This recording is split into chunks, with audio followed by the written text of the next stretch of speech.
I'm Barak Yahweh, Barakatha, Yahusha, Barak Yahweh, Barakatha, Yahusha, Ba'ashem, Rakakwadash. Double honor to the apostles, the elders. Salutations to you, sincere brothers, teaching in truth and in sincerity. Lesson will be entitled, There is No New Thing Under the Sun. Lord will, you are edified. A source, Newsbreak contributor, article entitled, The Black Couple Who Gave Birth to a White Baby. While many people choose to have babies after getting married, it's natural for hopeful parents to expect their children to look like them. However, science fiction became a reality for one Nigerian immigrant family in England. The couple were both black but gave birth to a perfectly healthy white baby. And also, this story goes back as far as 11 years ago. Not only did the baby not look like Ben and Angela and their other two children who were black, but their newborn daughter looked nothing like their race. Instead, the baby daughter, whom they named Nmachi, was blue-eyed, blonde, and white. Though the parents and daughters were baffled, though the parents and doctors were baffled by baby Nmachi's traits, geneticists thought the baby might have a recessive gene that causes albinism. Hence, why she was white, unlike her parents.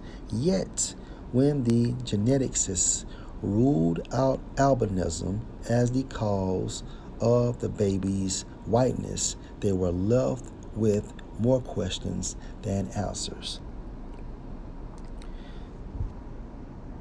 All right, let's focus on however science fiction became a reality. All right, and this is a false statement. This incident has happened before, okay, which proves what? Ecclesiastes 1:9. The thing that has been, it is that which shall be, future tense, and that which is done is that which shall be done, and there is no new thing under the sun. There's no new thing under the sun, okay? And you can equate Nmachi's situation as well, all right? This has happened before, all right? And it's documented in the scriptures. Case in point, let's go to Genesis 25 and verse 21.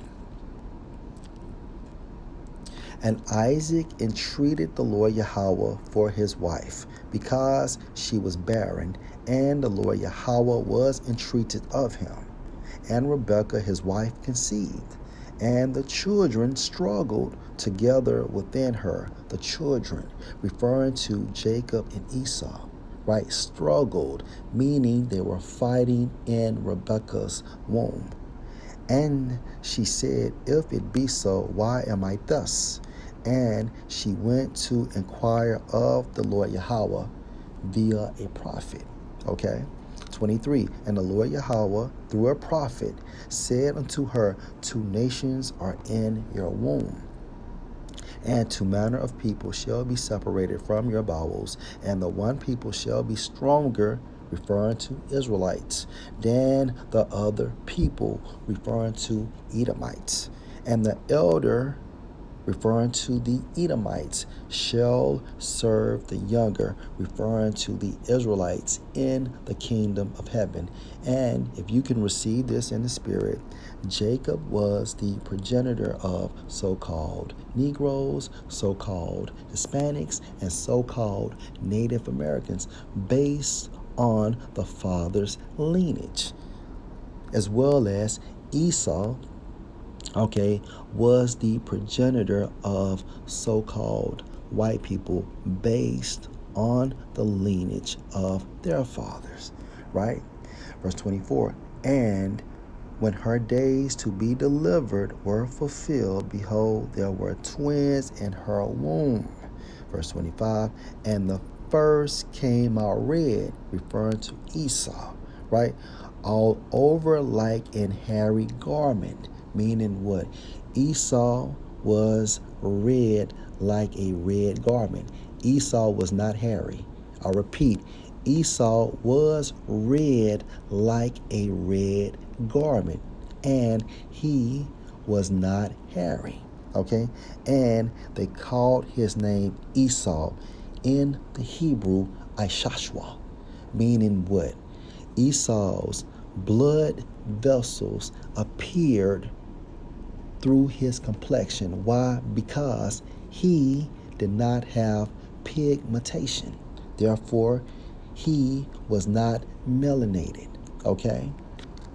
And we see this regarding the story of Enmachi. Okay?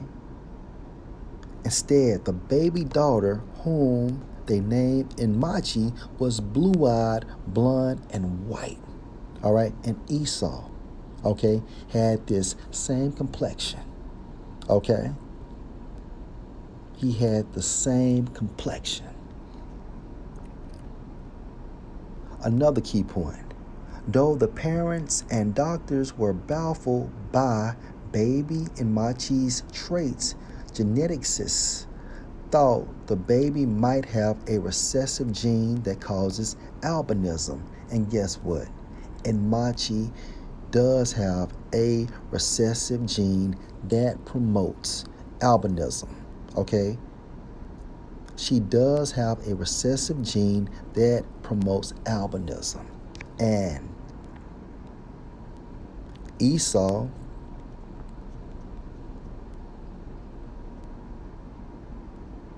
had this same issue.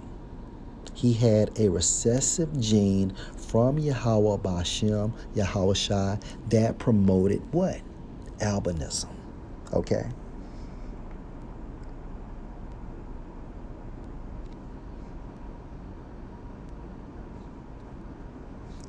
Verse 26, and after that came his brother out, and his hand took hold on Esau's heel, and his name was called Jacob.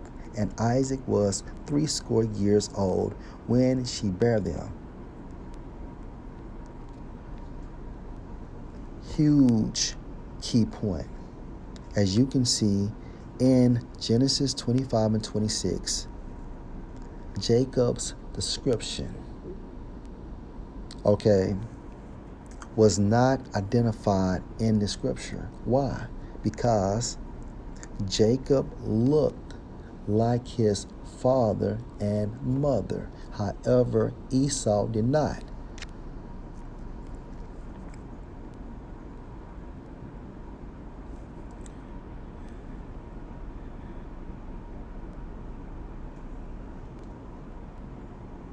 Let's read this. It's natural for hopeful parents to expect their children to look like them. Esau did not look like Isaac and Rebekah. Enmachi does not look like Ben and Angela. Okay? The couple were both black but gave birth to a perfectly healthy white baby. Same case and scenario with Esau. Isaac and Rebekah were people of color. However, Esau did not have pigmentation. Okay?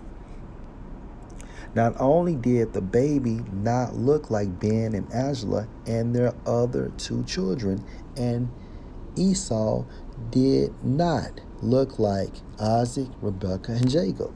Okay?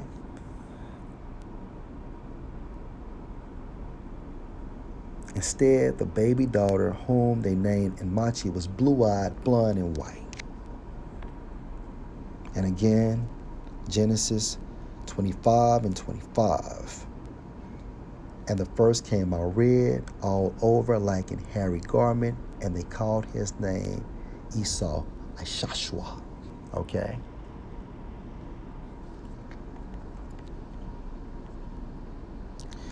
Genesis chapter 4.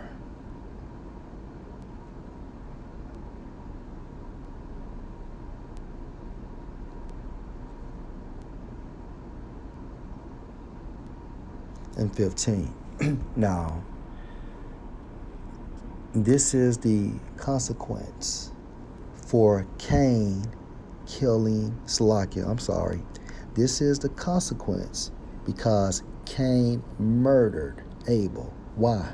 Because Abel offered a righteous sacrifice to Yahweh, and Cain did not. And the Lord Yahweh said unto him, therefore, whosoever slay Cain, vengeance shall be taken on him sevenfold. And the Lord Yahweh set a mark on Cain, lest any finding him should kill him. And this mark, going into the Hebrew, you have a definition. I want to say miraculous sign, meaning what? The Most High stripped Cain from his pigmentation. He lost his melanin. Okay? And when Cain came back as Esau, it was the same process. Okay? But this time, when Cain came back as Esau, he was born with this condition. It's a fearful thing to fall in the hands of Yahweh Bashem Yahushua. And this is how we can link Cain as Esau through the process of reincarnation. Okay? The spirit had or has albinism. Okay? The spirit is a clean leopard. All right? Let's go to, I want to say Proverbs 3:31.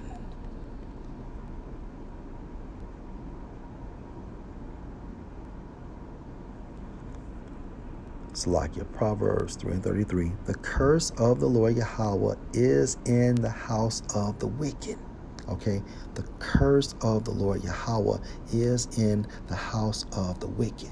And what can we equate to the curse of the Lord Yahweh is in the house of the wicked? How Cain, when he came as Esau through the process of reincarnation, does not have pigmentation. Okay?